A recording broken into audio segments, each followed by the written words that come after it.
টিকেটকে অনেকভাবে জিম্মি করতে সমন্বয়করা এখন বা সমন্বয়কদের নাম ভাঙিয়ে এসে চাঁদাবাজি করা হচ্ছে, এইটা কি আপনি শুনতে পাইছেন, শুনছেন?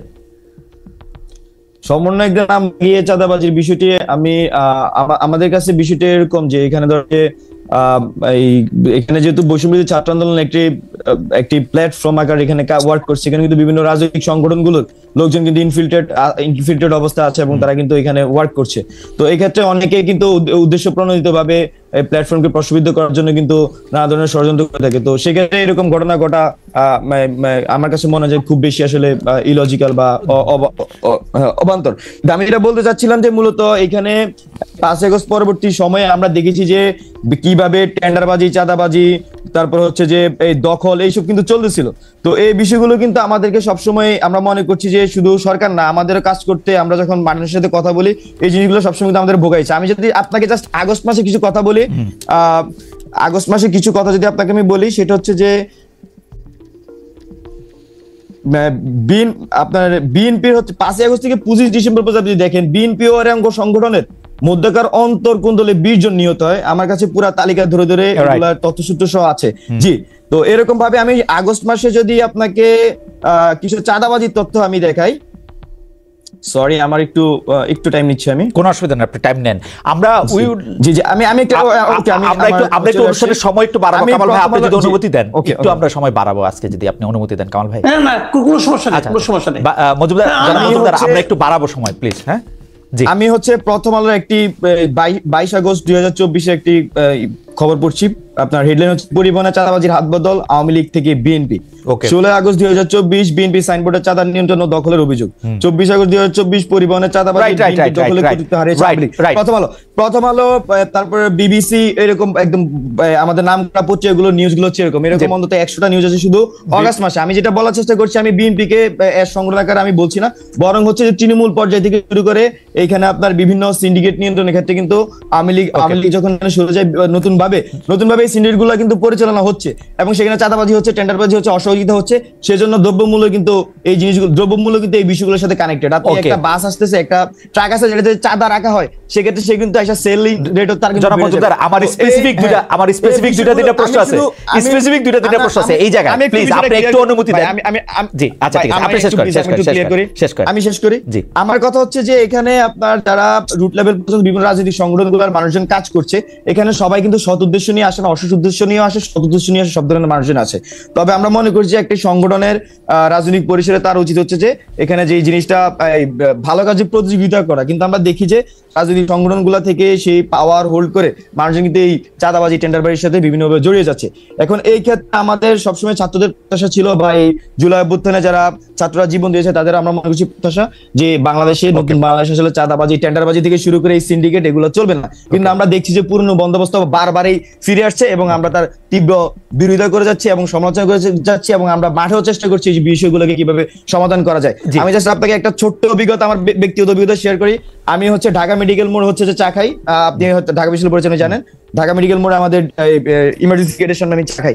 এখানে আগে হচ্ছে ছাত্রলীগ চাঁদা তুলতো এবং পুলিশ সেখান থেকে ভাগ নিত, মানে মিলে জিলে ওই সময়কার পুলিশ ছাত্রলীগ চাঁদাবাজি করতো, ভাগ নিত এবং আওয়ামী লীগের এখানে যুবলীগের নেতারা এটার সাথে জড়িত ছিল। তো এখন 5 আগস্ট পরবর্তী সময় কি হচ্ছে, সেখানে আমি চা খাই, তো সেখানে কি হচ্ছে যে সবগুলো দোকানদারের কাছে আমরা পৌঁছানোর চেষ্টা করছি, কেউ যদি আপনার কাছে চাঁদা চাইতে আসে সেটা শুধু আমাদেরকে জানাবেন, আমরা যার যথাযথ প্রতিবাদ করব। তো এখন আমরা যেটা দেখেছি যে আপনার সেখানে কিন্তু এই নতুন করে কেউ কিন্তু এই এলাকাতে আপনার চাঁদাবাজি করতে সাহস পাচ্ছে না। একই সাথে এই এলাকার যে পুলিশ, সেও কিন্তু ওইভাবে সাহস করতে পারছে না যে আগের মতো করে চাঁদাবাজি করবে। তা আমরা যেটা ভাইয়ের সাথে আমি যেটা এখানে দুইটা জিনিস একসাথে আমি টানার চেষ্টা করেছি, সেটা হচ্ছে 5 আগস্ট পরবর্তী ভাই প্লিজ ভাই আমি একটু শেষ করি। 5 আগস্ট আগে যেভাবে ছাত্রলীগ পুলিশ মিলিয়ে যে সন্ত্রাস চাঁদাবাজি করতো, এটা কিন্তু এখন কমে এসেছে। এখানে পুলিশ ওয়ার্ক করতেছে, ইটস ট্রু, এখানে এখনো ফেসবুকের দোষ অনেক জায়গায় রয়ে গিয়েছে, বাট এটাও একই সাথে সত্য যে আমি মনে করছি যে অন্তর্বর্তীকালীন সরকার চেষ্টা করতেছে, বা আমাদের এন্ড থেকেও আমরা প্রতিবাদের মাধ্যমে, তথ্যের মাধ্যমে আমরা সেই জিনিসটা করে যাচ্ছি। তো এখানে বিষয়, হ্যাঁ জি, এবার বলতে দেন। ঘটনাটা হইল মাসুদ কামাল ভাই সহ আরো অনেক সিনিয়র সাংবাদিক একাধিকবার এই প্রশ্ন তুলেছেন যে আপনারা যে রূপায়ণ টায়ারে যে একটা অফিস ভাড়া নিয়েছেন, সেটা ভাড়াটা কোত্থেকে আসতেছে। আমি শেষ করি। আপনাদের সমন্বয়কদের সাথে আপনাদের কর্মীদের মারামারি হচ্ছে, এইটাকে চিহ্নিত করা যায় যে স্বার্থের সংঘাত। আপনাদের মধ্যে স্বার্থের সংঘাতটা আসলে কি? আপনারা গাড়ি চড়ছেন বুক ফুলিয়ে আবার বলছেন আপনার মতো 1000 লোক আছে যারা আমাদেরকে গাড়ি দেয়। চাঁদাবাজি বলতে আপনারা আসলে কোন সংজ্ঞায়নের মধ্যে এটার মধ্যে ফেলেন? আপনারা সারা বাংলাদেশে কর্মসূচি করছেন, সেটা থেকে টাকা কোত্থেকে আসছে, আপনারা কিভাবে সেটা ব্যবহার করতেছেন, সেইটা স্বচ্ছতার কথা বারবার বলা হচ্ছে। সেই ব্যাপারটাকে আপনি একটু বলবেন একটু, যে এটা কেমনে হচ্ছে? ভাড়া থেকে শুরু করি আমরা, ভাড়া কোত্থেকে আসে, নাকি এইটাও অনেক লোক দিয়ে দিচ্ছে ভাড়া? মানে এমনি ভাই, আমি আমার হচ্ছে আন্দোলন অভিজ্ঞতা যদি বলি, আমরা যখন হচ্ছে আপনার এই আমরা বাংলা ব্লকেট দিয়েছি, আপনি তখন হয়তো অন্তত জানতেন যে বিয়েতে শাহবাগে, তো তখন কি হইতো, আমি জাস্ট আমার একটা পার্সোনাল অভিজ্ঞতা বলে আমি যেটার সাথে কানেক্টেড ছিলাম। আমরা তখন হচ্ছে যে পতাকা দিয়ে সেখানে হচ্ছে আমরা গণচাঁদা তুলতাম। তো গণচাঁদা কখনো 8000, কখনো 9000, কখনো 10000, এরকম 12-13, মানে এর বেশি কিন্তু ওঠা হইতো না। তো আমাদের কিন্তু মাইকের কস্টই ছিল প্রতিদিন 8 থেকে 10,000 টাকা, শুধু মাইক আনা। তারপর হচ্ছে আমরা পানি দিতাম স্টুডেন্টদেরকে। তো মাইক পানি মিলে ধরেন যে আমার সর্বোচ্চ ক্যাপাসিটি ছিল 15 থেকে 16,000 টাকা খরচ করার, মানে রেগুলার বেসিসে। তো কিন্তু আমার কি আসলে সেখানে 15 থেকে 20,000 টাকা খরচ হইতো না? এখানে প্রতিদিন যদি 10,000 শিক্ষার্থী সেখানে আপনার অংশগ্রহণ করে, একটা শিক্ষার্থীর পিছনে যদি 10 টাকা করে খরচ হয় 1 লাখ টাকা। যদি একটা শিক্ষার্থীর পিছনে যদি 50 টাকা করে খরচ হয়, তাহলে আপনার 10,000 ইন্টু 50 কত হয়? 5 লাখ টাকা নাকি? 5 লাখ টাকা, হ্যাঁ 5 লাখ টাকা। তাহলে এই টাকাটা কোথেকে আসতো? এই টাকাটা কিন্তু শিক্ষার্থীরা তার নিজের পকেট থেকে খরচ করতো। এমন হয়েছে আমরা দেখছি মানুষ বাস থেকে নেমে এসে সে আমাদেরকে পানি কিনে দিয়ে যাচ্ছে। এমন হয়েছে রূপায়ণ টাওয়ারে বাসা ভাড়াটা, রূপায়ণ টাওয়ারে বাসা ভাড়া। আমি বলছি আন্দোলনের সময় মানুষ আমাদের সাথে স্বতঃস্ফূর্তভাবে অংশগ্রহণ করেছে। এখনো আমাদের সাথে মানুষ স্বতঃস্ফূর্তভাবে অংশগ্রহণ করছে। মানুষ আমাদেরকে কাজ করার জন্য যত ধরনের সহযোগিতা লাগে তারা কিন্তু সেটা করছে।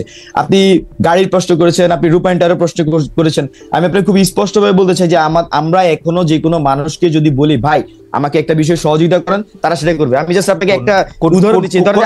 আমি একটা প্রেজেন্ট উদাহরণ দিচ্ছি। এই যে আমার গায়ে যে আপনি ড্রেসটা দেখতেছেন, এটা হচ্ছে আমার হলের এক বড় ভাইয়ের। সে আমাকে, আমি এখানে বসছি কথা বলতে, সে আমাকে দিয়ে গেছে তুমি এটা পড়ো, তোমাকে ভালো লাগবে। তো আমাদের হলে থাকতে ইউনিভার্সিটি থাকতে আমরাও বহু বড় ভাইয়ের কাপড় চোপড় পরছি। জি অবশ্যই। হ্যাঁ জি, শুধু কাপড় চোপড় না, আমি জাস্ট আপনাকে বলছি যে মানুষ আমাদেরকে সহযোগিতা করছে। মানুষ চায় যে একটা যারা অনেস্ট লিডারশিপ বাংলাদেশে বিল্ড করুক এবং তার মধ্যে দিয়ে নতুন বাংলাদেশ বিল্ড হোক। এবং সেখানে ভাড়ার টাকাটা কি সহযোগিতা থেকে দিচ্ছেন, না যিনি বাড়িওয়ালা তিনি এমনি আপনাকে থাকতে দিচ্ছেন? না, বাড়িওয়ালা আমাদেরকে থাকতে দিচ্ছে না। অবশ্যই আমরা ভাড়ার টাকা আমরা এই গণচাঁদার মাধ্যমে আমরা সেটা দিচ্ছি। গণচাঁদা এখনো তুলতেছেন আপনারা প্রতি মাসে? হ্যাঁ, আমরা হচ্ছে যে আমাদের নিজেদের থেকে কন্ট্রিবিউট করে, এছাড়া আমাদেরকে বিভিন্ন আমাদের যখন আমি ব্যক্তিগতভাবে ছাত্র শক্তি করতাম, তখন আমরা যখন ক্যাম্পাসে রাজনীতি করতাম আমাদের কেউ ফান্ডিং করতো না। সেই ভাইকে চিনি, ও আগে এখানে ফেসবুক বিরোধী অ্যাক্টিভিজম করতো, তার থেকে ভাই টাকা চাইতাম, ভাই 1000 টাকা দেন, ব্যানার করতে হবে, ভাই প্রোগ্রামে খরচ আছে 5000 টাকা, আপনি 2000 টাকা দেন। এইভাবে রাইট নাও সেম ভাবে। আর যখন আপনারা গণশক্তি রাজপথে ছিলেন বা আন্দোলন করতেন, তখন থেকে কি আপনাদের মনে হয় যে আপনারা একটু বিলাসী হয়ে উঠেছেন? এখন আপনাদের চাহিদাটা একটু বিলাসের দিকে যাচ্ছে, মানে নেসেসিটি না বিলাস, সেরকম কি মনে হয়? ঠিক আছে, এখনো আমি আপনাকে উদাহরণ সহ যদি বলি, আমি বাকের হচ্ছে যে ফজলক মুসলিম হলের আবাসিক শিক্ষার্থী। আমি ফার্স্ট ইয়ার থেকে হলে ছিলাম, আমার ছাত্র হল থেকে বের করে দেওয়া হচ্ছে 2023 সালে, এক কাপড়ে বের করে আমাকে হল থেকে। তো আমি তারপরে এখানে চানকাপুর মেসে থাকতাম। যখন 5 আগস্ট পরবর্তী সময় আমি 14 আগস্ট আবার এসে হলে এসেছি। হলে আমার যে রুমটা পড়াশোনা দ্বারা অ্যালোটেড ছিল সেখানে আমি এসে উঠেছি, ওই রুমে ছিলাম। এখান থেকে শিফট করে পড়াশোনা আমাকে নিউ বিল্ডিং, মানে আমাদের যে মেইন বিল্ডিং এ পাঠিয়েছে, যে রুমে পাঠিয়েছে সেই রুমে পড়াশোনা নিয়ম অনুযায়ী আমি থাকতেছি। তো এখানে আসলে আমার যে আকাঙ্ক্ষার কথা যদি বলি, আমার কাছে মনে হয় না যে আমার ছাত্র হিসেবে যে আকাঙ্ক্ষা সেটা আসলে খুব একটা পরিবর্তন হয়েছে। বা আপনি বিলাসী জীবনের তো প্রশ্নই আসে না, একটা এজ ইউজুয়াল ছাত্র হলের মধ্যে যেভাবে থাকে আমি ঠিক সেভাবে থাকছি। এবং আমি মনে করছি যে আমাদের সহযোদ্ধারা তাদের ক্যাপাসিটি তারা সেই হিসেবে তাদের করছে। এখন ধরেন যে আমার যেটুকু এফোর্ট করার ক্ষমতা আরেকজনের তার চেয়ে বেশি এফোর্ট করার সুযোগ থাকতে পারে, তার পারিবারিক তার ব্যক্তিগত ভাবে সে সেটা করতে পারে, আর কম থাকলে সে কম ভাবে। তো এখানে আমাদের কোনো পরিবর্তন হয় না। আমরা মনে করছি যে এখানে আমার ব্যক্তিগত জীবন আমি তো এভাবে দেখছি যে আপনার এবং আপনার সহযোদ্ধাদের কোনো পরিবর্তন হয় নাই আচার আচরণে চল। এখানে আপনি যে গাড়ির বিষয়টা উল্লেখ করেছেন সেটা যদি আমি বলি, এখানে আমাদের যা ইয়েদের মধ্যে আমাদের সার্জিস ভাই, হাসনাত ভাই, অনেক সময় আমিও নিজে দেখি ওনারা গাড়ি ব্যবহার করেন। তবে এগুলো তো ওনাদের ব্যক্তিগত গাড়ি না। দেখা যাচ্ছে যে একটা মানুষ কিন্তু আপনি তারা গাড়ি দিয়ে আর কিছু চায় না। আমি আপনাকে বলি, ধরেন যে আমাকে বাংলাদেশের কোন একটা টিভি চ্যানেল ওনারা আমাকে একদিন উত্তরা পাঠাতে মানে উত্তরা যাওয়ার সময় তাদের গাড়ি দিচ্ছিলেন, ব্যবহার করছি।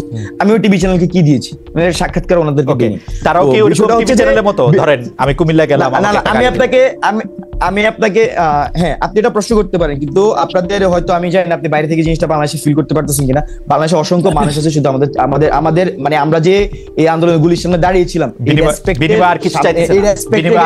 এই রেসপেক্টের জন্য তারা চায় যে আমরা বাংলাদেশে দাঁড়াই এবং বাংলাদেশের মানুষ বিনিময় আর কিছু করি, বিনিময় আর কিছু চাচ্ছে না। বিনিময় তো সে তো চায় আমরা সার্ভ করি, সে তো চায় আমরা সার্ভ করি। কাকে? সে সৎ লিডারশিপ চায়, জনগণকে সার্ভ করি, জনগণকে সার্ভ করার জন্য অবশ্যই দিচ্ছে। ফ্যান্টাস্টিক। আমি একটু জনাব মাসুদ কামালের কাছে, জনাব মাসুদ কামাল, নতুন কোনো প্রশ্ন নেই। আমার মনে হয় যে জনাব বাকের মজুমদার অনেকগুলি প্রশ্নের আপনার জবাব দিয়ে